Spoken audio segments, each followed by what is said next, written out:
வணக்கம் வியூவர்ஸ், நம்ம பார்க்குற சைட் இன்றைக்கி ஆவடியில் ஒரு நல்ல ப்ராஜெக்ட் சிஎம்டி அப்ரூவ்ட் ஃப்ளாட் தாங்க பார்த்துட்ருக்கோம். இது ஒரு 10 ஏக்கருங்க. ஃபேஸ் 1ல் 10 ஏக்கர் ப்ராஜெக்ட்டு. கிட்டத்தட்ட 200 ஃப்ளாட்டுங்க. 180 ஃப்ளாட்டு சோல்ட் அவுட் ஆகிடுச்சு. 100 ஃப்ளாட்டு கிட்ட பார்த்தீங்கன்னா நமக்கு ரிஜிஸ்ட்ரேஷனே முடிஞ்சுதுங்க. ஒரு 2 கஸ்டமர் உள்ள வீடு கட்டிகிட்டு இருக்காங்க. Construction work போயிட்டுருக்குங்க. ரோடுலாம் பார்த்தீங்கன்னா 30 feet and 40 feet road, cement ரோடுங்க.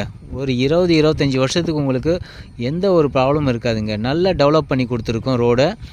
இந்த ஏரியாவில் ஸ்கொயர் ஃபீட்டுக்கு 1000 ரூபாய் ரேட்டு கம்மியாக கொடுத்துருங்க. இந்த ஏரியாவில் எங்கேயுமே உங்களால் இந்த நாங்கள் கொடுக்குற ரேட்டுக்கு உங்களால் எங்கேயுமே வாங்க முடியாது. மற்ற ப்ராஜெக்ட் விட நம்மளால் 1000 ரூபாய் ரேட்டு கம்மியாக கொடுக்க முடியும். ஏன்னா நம்ம பார்த்திங்கன்னா ஓனாக பண்ணுறோங்க. சொந்தமாக இடம் வாங்கி நம்மளே டெவலப் பண்ணி நம்மளே டைரெக்டாக கஸ்டமருக்கு சேல் பண்ணுறோம். அதனால் மட்டுமே இவ்வளோ ரேட்டு கம்மியாக கொடுக்க முடியுது. ஸ்க்ரீனில் தெரியுற நம்பருக்கு கால் பண்ணுங்கள். ஆவடியில் ஒரு நல்ல லொக்கேஷனில் இடம் தேடி இருக்கீங்களா? வீடு வேணுனாலும் வீடு நம்மளே கட்டி கொடுத்துருங்க.